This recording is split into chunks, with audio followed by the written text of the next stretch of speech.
আজি আপোনাৰ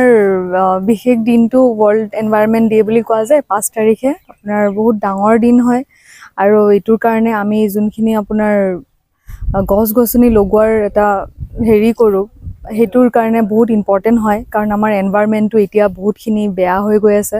আৰু সেইটোৰ কাৰণে আমাৰ গছ-গছনিটো কিমান দৰকাৰ হয় তো আমি এইটো দিন বুলিয়ে নহয় আমি সদায় প্লেন্টেশনটো আপোনাৰ সদায় ৰাখিব লাগে অকল এইটো দিনৰ কাৰণে বিশেষ দিনৰ কাৰণে আমি হেৰি কৰিব নালাগে আৰু যিমান আপোনাৰ কাটা যায় বা হেৰি হয় সিমান আমি গছ-গছনি ৰুব লাগে এইটো আমাৰ গোটেই মানুহ প্ৰাণীৰ হেৰিৰ কাৰণে আমাৰ ইম্পৰ্টেণ্ট হয় তো আজি আপোনালোকে আহাৰ কাৰণে বহুত ধন্যবাদ আৰু আপুনি ইমানখিনি যোগাৰ কৰিছে তো দেখি ভাল লাগিছে আৰু মোৰো ফাৰ্ষ্ট টাইম এনেকৈ আপোনাৰ হেৰি কৰি পাইছোঁ আপোনালোকক এনেকৈ হিচাপে তো সেইটো কাৰণে ধন্যবাদ গোটেইবিলাককে আপোনাৰ যেনেকৈ হেৰি আপোনাৰ যোনবিলাক বিল্ডিংছ কনষ্ট্ৰাকশ্যনবিলাক বেছি হৈ যায় আছে সেইকাৰণে গ্ল'বেল ৱাৰ্মিং আপোনাৰ ইয়াতে য'ত আগতে শুনিছিলোঁ মুছলপুৰত বহুত বৰষুণ হয় আৰু এইটো যে বৰষুণবিলাক কমি গৈছে এইটো এটাই কাৰণ হয় যে আমাৰ কনষ্ট্ৰাকশ্যনবিলাক বেছি হৈছে আৰু গছ-গছনিবিলাক কম হৈছে তো সেইটো কাৰণে গৰম বাঢ়িছে তো সেইকাৰণে মানুহবিলাক বেমাৰ হৈছে তো সেইটো কাৰণে আমি গছ-গছনিটো কিমান ইম্পৰ্টেণ্ট হয় বতাহ বায়ুটো কিমান পিয়'ৰ কৰি ৰাখিব লাগে তো সেইটো বহুত ইম্পৰ্টেণ্ট তো সেইকাৰণে গছ-গছনিটো মানে পাৰিলে যিমান আমি কাটো সিমানখিনি আমাৰ লগাবতো লাগে আজি আমাৰ বাস্কা জিলা গ্ৰাম্য ঔষধ ব্যৱসায় সন্থাৰ উদ্যোগত যি বিশ্ব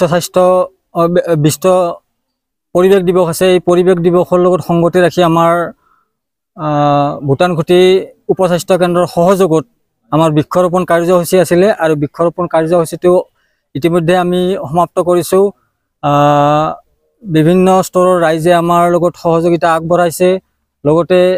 আমাৰ যি ভূটানখুটি স্বাস্থ্য কেন্দ্ৰৰ মাননীয় সভাপতি ডাঙৰীয়া আছে তেখেত আমাৰ লগত সহযোগিতাত আছে মাননীয় ডক্টৰ অনুপ কুমাৰ দাসদেৱ আমাৰ লগত সহযোগিতাত আছে লগতে আমাৰ যি বাস্কা জিলাৰ চেণ্ট্ৰেল কমিটিৰ সদস্য 3জনকৈ সদস্য আছে তেওঁলোক আমাৰ সহযোগিতাত আছে আৰু লগতে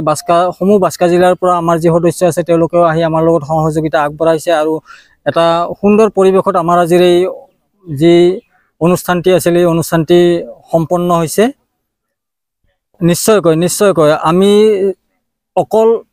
পৰিৱেশ দিৱস বা বিভিন্ন দিৱসত গছপুলি ৰুলেই আমাৰ দায়িত্ব শেষ হৈ নাযায় তো গছপুলিটো ৰোৱাৰ পিছত তাক ডাঙৰ দীঘল কৰাৰ কাৰণে যিখিনি চোৱা চিতাৰ দৰকাৰ আছে সেইখিনি প্ৰয়োজন আৰু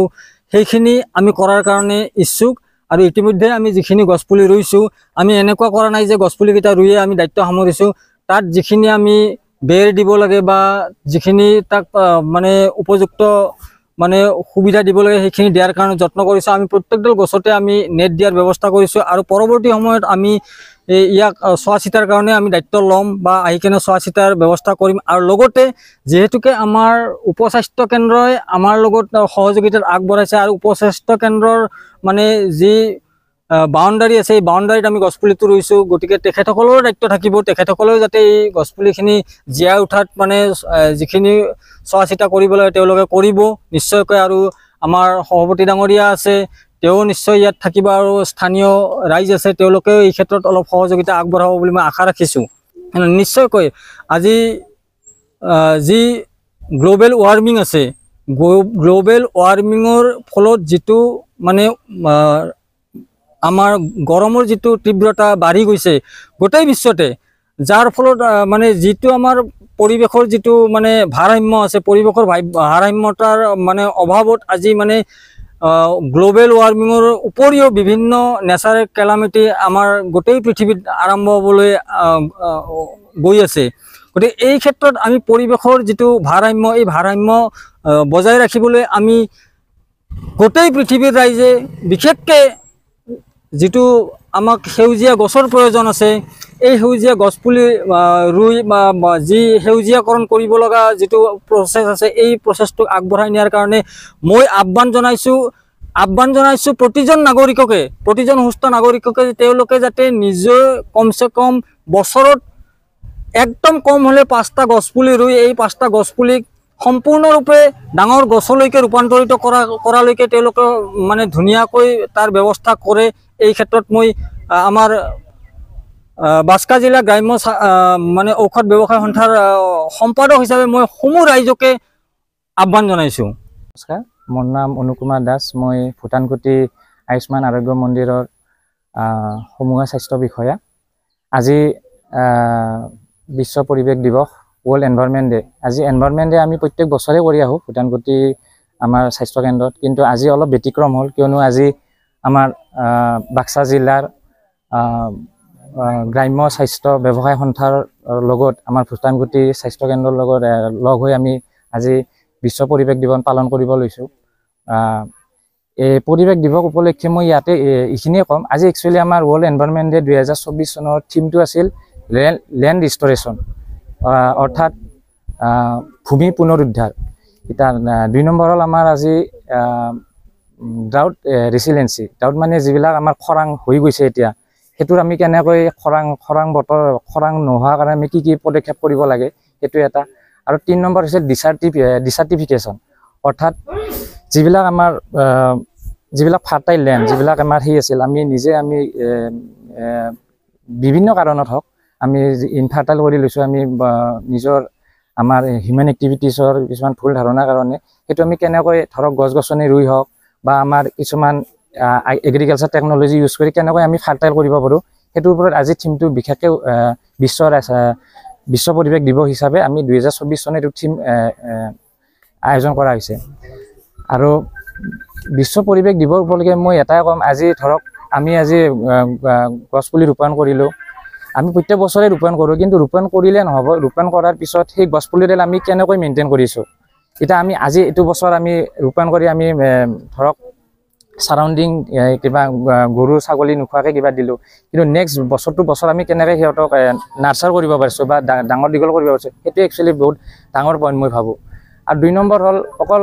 গছপুলি ৰোপণ কৰাৰ ক্ষেত্ৰতে নহয়, আমি কিছুমান আমাৰ স্বাস্থ্যৰ ফালৰ পৰা হওক বা আমাৰ ফুড ছেফটি যিটো আমাৰ মেজাৰ, সেই ফালৰ পৰা আমি মেইনলি গছপুলিৰ বাহিৰে আমি যিবিলাক ধৰক ছিংগল প্লাষ্টিক ইউজ, এইবিলাক আমি বৰ্জন কৰিব লাগিব। কাৰণ আমি গছপুলি ৰুইয়ে থাকিলে নহ'ব, কাৰণ যিবিলাক কোম্পানী আমি যিবিলাক ধৰক বায়'ডিগ্ৰেডেবল নহয়, যিবিলাক মাটিত পৰি যোৱাৰ পিছত এইবিলাক মিহলি নাযায়, সেইবিলাক আমি বৰ্জন কৰিব লাগিব। 2 নম্বৰ হ'ল যিবিলাক ধৰক যিবিলাক আমাৰ আমি যিবিলাক অলাগতিয়াল কিছুমান বস্তু আমি ধৰক ঘৰৰ কাৰণে হওক বা নিজৰ ব্যক্তিগত স্বাৰ্থৰ কাৰণে আমি গছ গছনি কাটি নিজৰ কাৰণে আমি নিজৰ ফেমিলিৰ কাৰণে হওক বা কিমান আমি কিছুমান ষ্টেপ লৈছোঁ, সেইটো আমি বৰ্জন কৰিব পাৰোঁ। কিয়নো গছ গছনিয়ে আমাৰ প্ৰাণ। আমি ৰিচেণ্ট আমি 2024 চনত আমি অলপতে আমি ভুগিয়ে গৈছোঁ, কাৰণ অতিপাত গৰমৰ কাৰণে আমি সকলো ব্যক্তি আমাৰ অসমৰ বুলি নহয়, আমি গোটেই বিশ্বতে আমি ভুক্তভোগী। কিয়নো আমাৰ গছ গছনি কাটি গৈছে, তাৰে ফলত আমাৰ ক্লাইমেটটো চেঞ্জ হৈছে, তাৰে ফলত পানী শুকাই গৈছে। আমাৰ যোৱা বছৰতকৈ 20% আমাৰ বৰষুণৰ পৰিমাণটো কমি গৈছে। আৰু এইবিলাক আমি লক্ষ্য ৰাখি আমি বিশ্ব পৰিৱেশ দিৱসৰ লগত আমি কেনেকৈ আমি মেইনটেইন কৰিব পাৰোঁ, বিশেষকৈ আমি ছিংগল প্লাষ্টিক এভইড কৰিব লাগে। লগতে মই আৰু এটা কওঁ, যিবিলাক আমি ধৰক আৱৰ্জনা আমি পেলাওঁ, যিবিলাক ধৰক ভিজা আৱৰ্জনা আৰু যিবিলাক শুকান আৱৰ্জনা, একচুৱেলি আমি আৱৰ্জনা পেলালে আমি কি হয়, আমি ঘৰত হওক বা আমাৰ নিজৰ স্বাস্থ্য যিকোনো ক্ষেত্ৰতে আমি হওক আমি মিক্স হৈ পেলাওঁ আৱৰ্জনাবিলাক, শুকান হওক ভিজা হওক। কিন্তু একচুৱেলি এইটো আমি বন্ধ কৰিব লাগিব, কাৰণ শুকান আৰু ভিজা যেতিয়া আৱৰ্জনা একেলগে লগ হৈ আমি যদি পেলাওঁ, সেই মাটিত যদি আমি পেলাওঁ, সেই মাটিখিনি কমপ্লিট বেয়া হৈ যায়। আৰু তাৰে ফলত মাটিখিনি বেয়া হোৱাৰ ফলত ক্লাইমেটিক চেঞ্জ হয়, আৰু এইবিলাক আমি দেখি আহিছোঁ। মই এইখিনিয়ে ক'ব লগা।